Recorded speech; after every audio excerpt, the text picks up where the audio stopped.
Salut à tous, je m'appelle Antoine Caron et je suis heureux de vous accueillir sur cette chaîne dédiée à la pêche. Ici, je partage des astuces sur la pêche, le choix des appâts et des leurres, et j'aide également les débutants.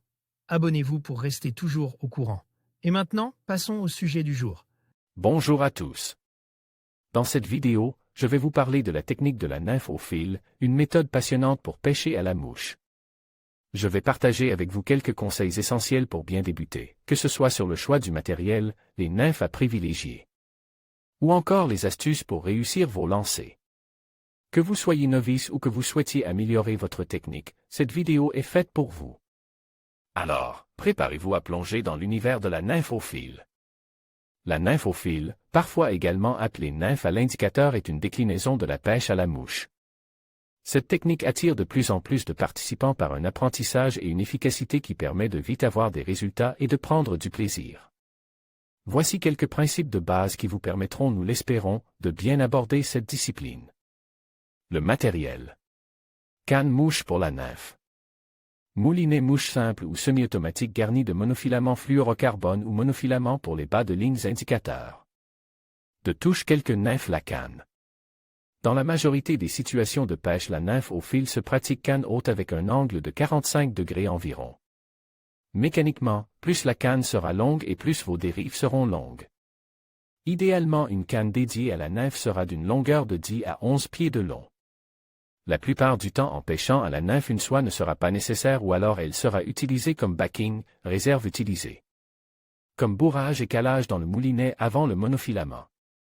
La puissance de la canne n'a donc pas besoin d'être très élevée, une puissance de 10S2 voire 10S3 sera largement suffisante. Idéalement d'action moderate fast, elle aura la capacité de plier progressivement. Sans point dur, elle évitera les décrochages. Pour un budget d'entrée commençant aux alentours de 80 €, vous trouverez des cannes sur le marché qui vous permettront de commencer cette technique. Le moulinet. Concernant les moulinets, deux écoles s'affrontent autour de deux types de moulinets. Les moulinets semi-automatiques et les moulinets manuels. Beaucoup de pratiquants en nymphe au fil utilisent des moulinets semi-automatiques afin de faciliter la récupération de l'excédent de bannière et donc de gagner du temps en action de pêche. Un des modèles incontournables du marché est le Vivarelli, dont la robustesse et la fiabilité en font un des modèles préférés des pêcheurs à la nymphe. Toutefois, compte tenu de son succès, vous trouverez des modèles moins chers, souvent avec des bobines supplémentaires et dont la robustesse n'a rien à envier aux leaders du marché. Les moulinets manuels ont aussi leurs adeptes en raison de leur capacité de récupération souvent supérieure aux semi-automatiques et qui possèdent un frein plus progressif. C'est le cas du modèle Vision XLV présent ci-dessous. Finalement, le choix du moulinet se fera en fonction des préférences de chaque pêcheur et des offres du marché. Conseil: essayez de bien équilibrer le moulinet et la canne niveau poids pour que l'équilibre se fasse au niveau de l'avant de la poignée. À l'usage, vous verrez que ce point est important car en NAF, on a souvent la canne à bout de bras et bras tendus, et un bon équilibre réduit la fatigue ressentie et augmente le confort de pêche. Monofilament et fluorocarbone.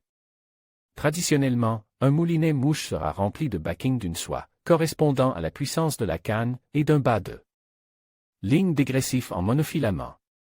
Toutefois, si vous prévoyez de pêcher uniquement en nymphe au fil, la technique consistant à propulser une nymphe lestée d'un coup de poignet sans utiliser l'inertie d'une soie, vous pourrez tout à fait remplir le moulinet uniquement de monofilament. Pour cela, nous vous recommanderons d'utiliser un fil bicolore qui vous facilitera le suivi des dérives en action de pêche.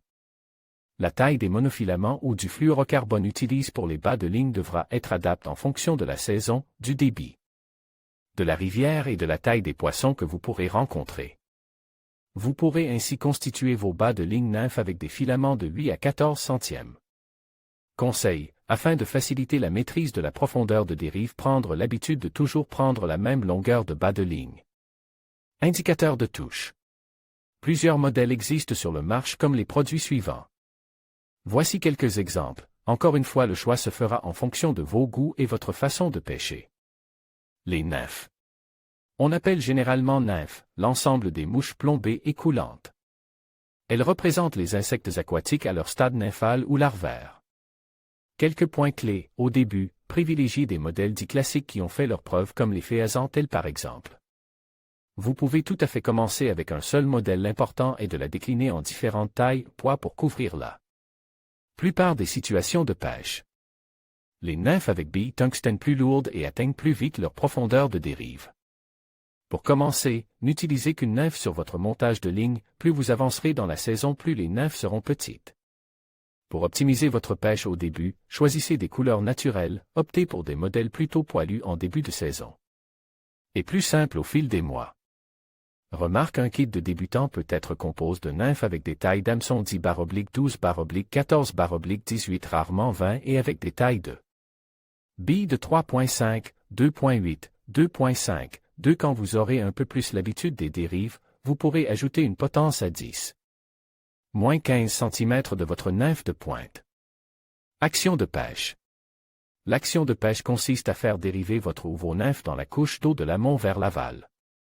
Pour effectuer une dérive, on définira pour schématiser 3 zones de l'amont vers l'aval, zone 1, de l'amont vers 3/4 amont, zone 2. De 3/4 amont vers 3/4 aval, zone 3, de 3/4 aval vers l'aval. Pour schématiser, le lancer se fera en zone 1, la nymphe va alors couler dans la colonne d'eau pour atteindre la profondeur souhaitée, c'est-à-dire la zone de pêche optimale. En zone 2, la zone 3 pourra être utilisée pour effectuer des petites animations, par exemple pour déclencher des attaques en fin de dérive. Quelques points clés: dès que la nymphe est entrée dans l'eau, levez votre canne pour rétablir le contact avec votre nymphe. Ce contact constant avec votre nymphe est ce qui vous permettra de détecter les touches. Bien se souvenir que les truites sont toujours vers les limites de courant, limites de rivière, bordure, limites du fond. Faire des dérives depuis les zones les plus proches vers les zones les plus lointaines. Insistez sur les zones. Ce n'est pas parce que rien n'a pris sur les 10 premières dérives que rien ne mordra, et ce n'est pas parce que vous avez déjà pris une truite dans un courant que d'autres ne mordront pas. Changez de poids, taille de nymphe pour trouver la bonne combinaison. Pour mieux percevoir les touches, on peut utiliser un indicateur. Ainsi, le moindre ralentissement brusque dans la ligne, le moindre écart ou la moindre anomalie perceptible est souvent synonyme de touche. N'hésitez pas à faire un ferrage. Au début, il vaut mieux trop ferrer que ferrer trop tard et manquer votre poisson. Gardez à l'esprit que le sens de l'eau, tout comme la maîtrise des dérives, vient en pratiquant encore et encore. À vos cannes. Article écrit par Emmanuel Giacchetto, Crédit Photo. Emmanuel Giacchetto, Shutterstock, libre de droit à usage éditorial. En conclusion, pour bien débuter en nymphe au fil, il est essentiel de maîtriser les techniques de lancer, de choisir le bon matériel et de comprendre le comportement des poissons. N'oubliez pas de pratiquer régulièrement et d'observer votre environnement pour adapter vos stratégies. Avec de la patience et de la persévérance, vous pourrez améliorer vos compétences et profiter pleinement de cette méthode de pêche passionnante. Merci de nous avoir suivis et à bientôt pour de nouvelles astuces de pêche.